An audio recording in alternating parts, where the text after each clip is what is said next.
It seems like horror movies right now are the ultimate trend in Hollywood. I mean, you have Obsession, which is in theaters now. Then, obviously, later this year, we're getting a new Evil Dead movie. And, I've never seen any of the Evil Dead movies, but I know it's going to be a horror movie. So we have that. And then we have also, later this year, we have Clayface, which is going to be sort of like a horror movie-esque, comic book story that we're going to get later this year. So I feel like there's this trend happening right now. And I almost forgot, Backrooms is also coming out in theaters, and that as well is going to be super interesting to see. So I feel like right now there's a trend of horror movies in Hollywood, and I feel like it's no different when we are talking about today's movie, and that is Lee Cronin's The Mummy. So obviously there's definitely going to be pros and cons here when we talk about this movie, but let's focus on the pros first. Obviously, cinematography is absolutely amazing, crispy, beautifully shot, this movie. Obviously, there are moments with diopter lenses. There's definitely a certain sense of like creepiness to the overall shooting aspect of the movie, whether it's the lighting or, how, cameras tilt in certain directions. I mean, cinematography in this movie is absolutely beautiful. The underlying music track, the soundtrack and score of this film, that if you are not paying attention, you're not really going to notice, but there is an incredible, score happening underneath all the, moments of this movie. Whether it's something more subtle or something more, intense, you're going to hear it in that score. It's not just, absolute silence or there's nothing happening or, it's licensed music that they're throwing in there. No, there is literally a certain element to the story that just builds on it all.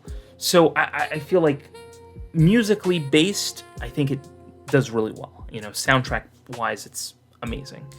I think that this movie as well has a certain, focus on the story itself. I think the story is actually quite interesting. You take elements of the original Mummy, obviously the fact that there is an actual mummy. It's not like, some suburban story. No, it's actually, there's like a pyramid. It takes place in Egypt part of the time. You have people who are speaking in Arabic in the movie. And I feel like that is so authentic. I feel like there's a layer of authenticity to a movie when you use that sort of, language with the film. If you're in Egypt, you expect the people who are in Egypt to be communicating amongst themselves in Arabic. So I feel like that makes sense.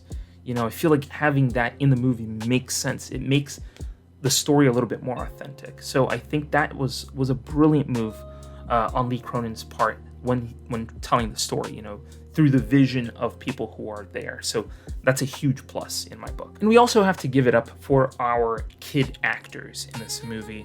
We have Billy Roy, Natalie Grace, Shiloh Molina. These are kids who are actually, playing a role in this movie, trying to interweave this very wild story about a kid that's kidnapped. And, having these kids pop up in this movie and, kind of stretch their acting muscles, per se, is really great. I think that it was a great move to get kids that are expressive and can actually mold themselves to the story that you're trying to tell. And I feel like it's no different when you have these kids in this movie. I think personally, Natalie Grace did absolutely amazing in this movie. Her physicality when playing Katie in this movie as this mummy is incredible. Like, I honestly, I don't think that she's using any sort of body double, but if she is, I mean, you can't really tell the difference because maybe the CG is that good, but I feel like there wasn't any CG there. I think that was actually her doing the physicality of these movements, and I think she's absolutely brilliant. She's creepy when she needs to be creepy. She's intimidating. She's innocent, for split seconds here and there, but you ultimately see that sort of anger in her as this mummy, and she does an absolutely amazing job in this film. Then we have, obviously, the adults in this movie. Of course, we have Jack Rayner, who plays this father who is married to Lia Costa. In this movie, this couple who's trying to raise these kids that ultimately they lose their kid due to this whole, person who captured their kids, who was actually played by Hayat Kamil. She absolutely does an amazing job in this movie, portraying this sort of like witchy type character who's trying to like persuade a child to come, get her. She kind of plays in the very beginning of this movie sort of like the Wicked Witch in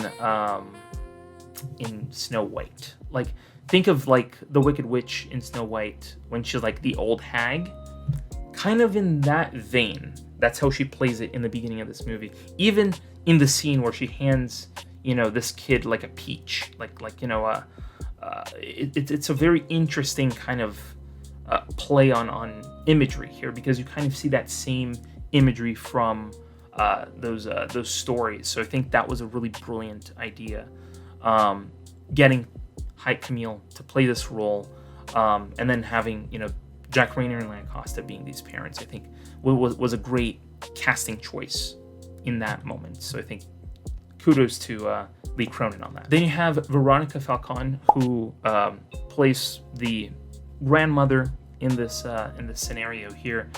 She is actually quite physical in this movie as well. She kind of like raises from the dead, sort of, in this movie, which is very interesting, and kind of seeing her physicality in a specific moment is very interesting. So kudos again to the casting on that end. She plays this sort of like grandmother who's like very religious and wants to like fix this whole situation with prayer and everything, and obviously Katie ain't having it, so obviously it doesn't work on her. But I think that seeing the whole physicality and how it all plays out with Veronica is absolutely amazing. Then we have the first May that we are going to talk about, and that's May Alehi. She plays a smaller role in this movie, but what I find curious and interesting of her role in this movie, obviously she has her tongue cut out and she can't speak, and she kind of has to whisper the voices here. So she does play a smaller role in this movie, but plays the role really well. But what I find very interesting about her is that her name in this movie is Lila. And you can already understand where this conversation is going, because May playing Lila is kind of what happened in Moon Knight, because now you understand where the connection is to the second May that we're going to talk about on this video, and the one very good reason why I wanted to watch this movie. I would say, like, I had two reasons why I wanted to watch this movie. One of them was for the cinematography that I was seeing on the trailer, and I was like, oh my god, this is going to be a beautiful movie, and I was right about that. But the second reason I wanted to watch this movie, and honestly, one of the big parts why I wanted to watch this movie, was for none other than May Kalamali, who is a great actress, because, again, the connection that I'm trying to bridge here is that May, who plays Lila in this movie, is the same kind of dynamic that we see when we see May playing Lila in Moon Knight, which is actually really funny, because there's a moment in there where, May is playing this detective, which I think she did absolutely stunningly well. Incredibly well played through her part. You see her starting off as a rookie and then ultimately, becoming like this full-fledged police officer and investigator. So it's a really interesting dynamic between the time jump, seeing her in her beginning as her instructor, and then ultimately seeing who she is now. So very interesting. Got to give him props for that. But I think it's very interesting to see her here in the movie saying, there's a part in a line in the movie where she was like, so do you know the name of this person? I was like, oh, her name is Lila. She was like, there's a lot of Lilas. So Lila who? And like in my mind, I was like, El Fauli? Because I mean, like, in my brain, I was like, oh my god, that would have been funny, right? Like a connection between one story and the other. I could definitely see it. And also there's another connection, which I'll talk about after this. But again, May Maui was the big reason why I wanted to watch this movie. Because after the fact that she was absolutely scrubbed from that new Gladiator movie, I have to say, I ended up not watching Gladiator, honestly. And it's not because she's not in it, it's just because I didn't watch Gladiator. I might talk about it maybe in a future video. But I didn't watch Gladiator, and I knew that she was going to be in that movie. But then they scrubbed her story, and it was a complete mess.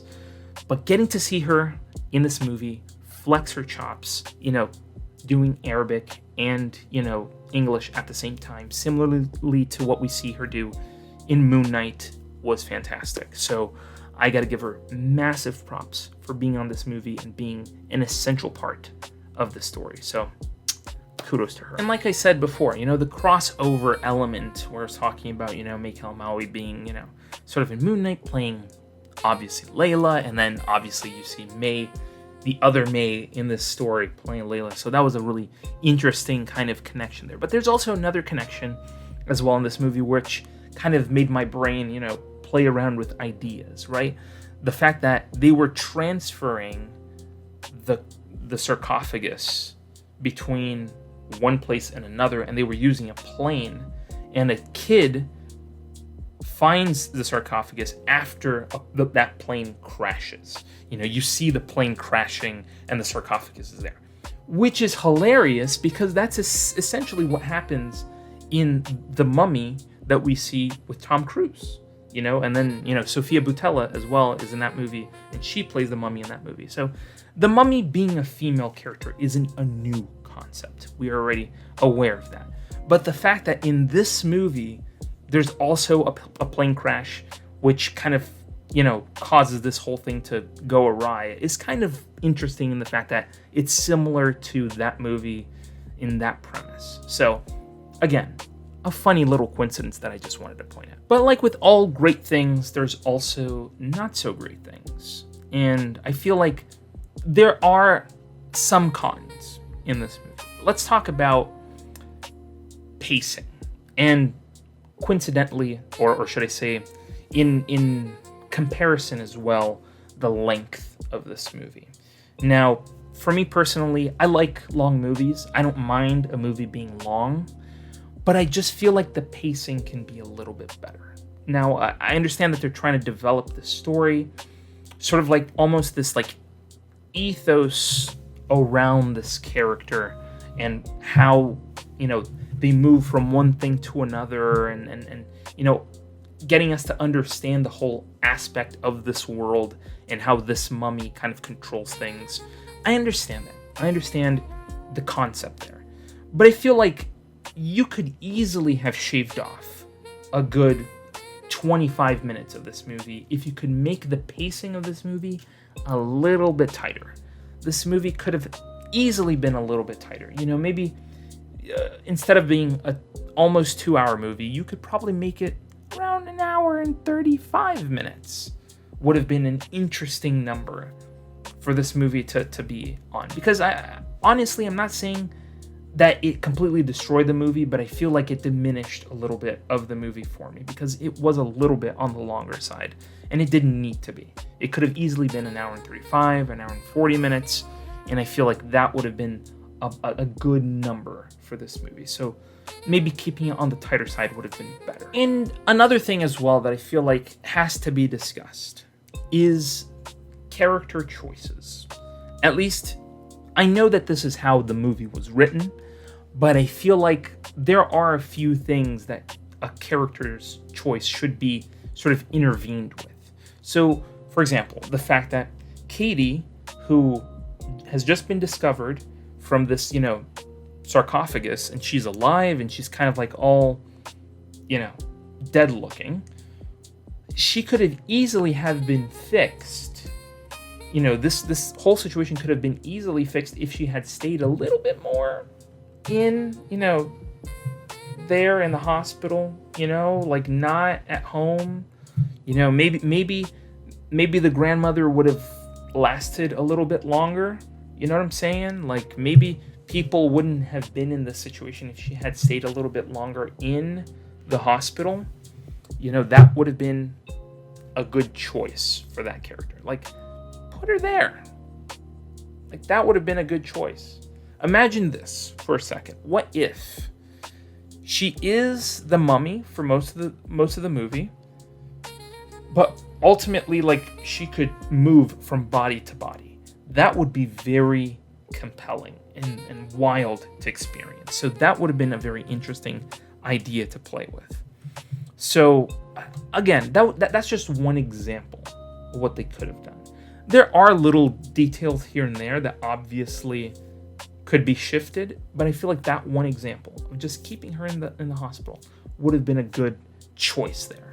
But then again, what fun is there keeping the mummy in the hospital if you don't want to create terror with the family and have that sort of play out? But then again, that's how the movie was written. But that's my little nitpick. So a lot of horror movies have a specific aspect that sometimes can divide fans, and that's the ending. The ending of a movie can make or break the movie.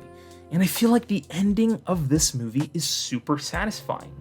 I actually enjoyed the ending. The ending completely flips the script on its head.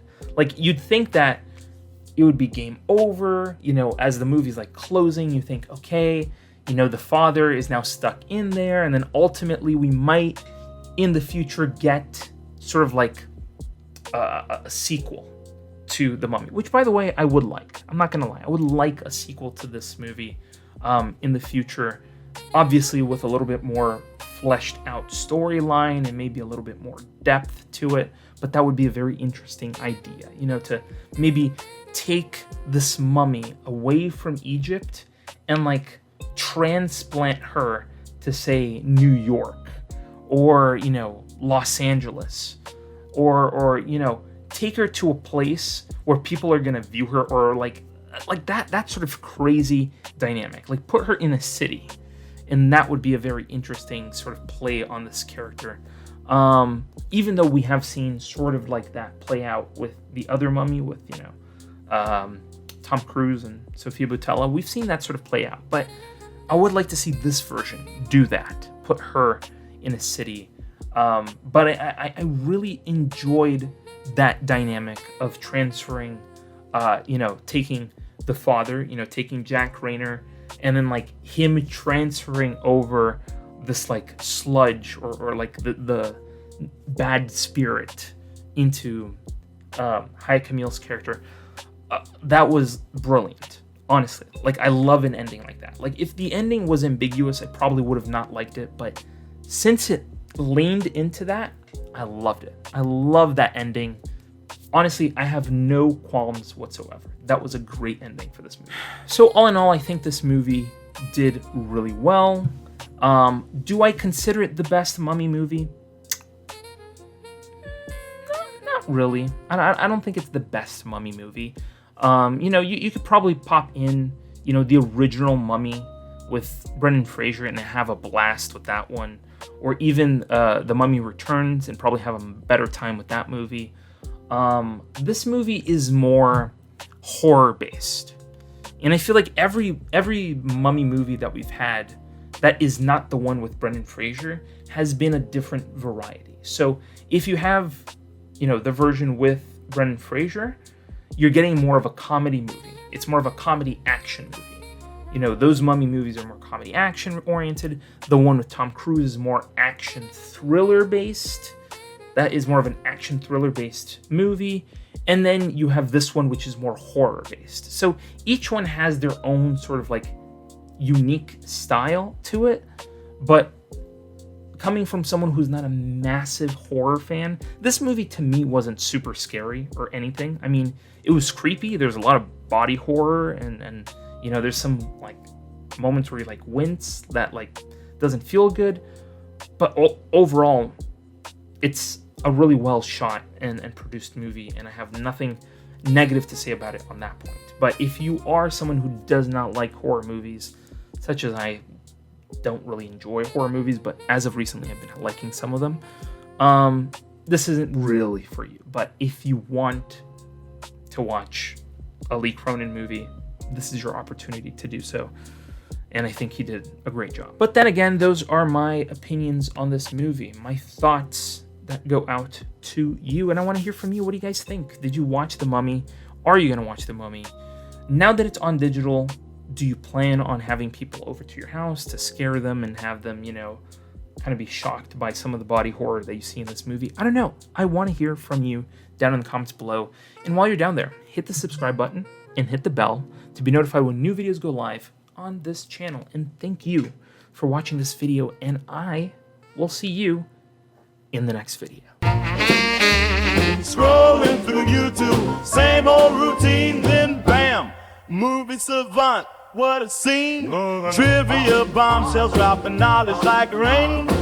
Forget the dishes, gotta watch it again. Movie buffs unite, savants to place. Subscribe and hit the bell, don't leave a trace. Next level knowledge keeps you in the loop. Savants got the scoop, ain't nothing to recoup.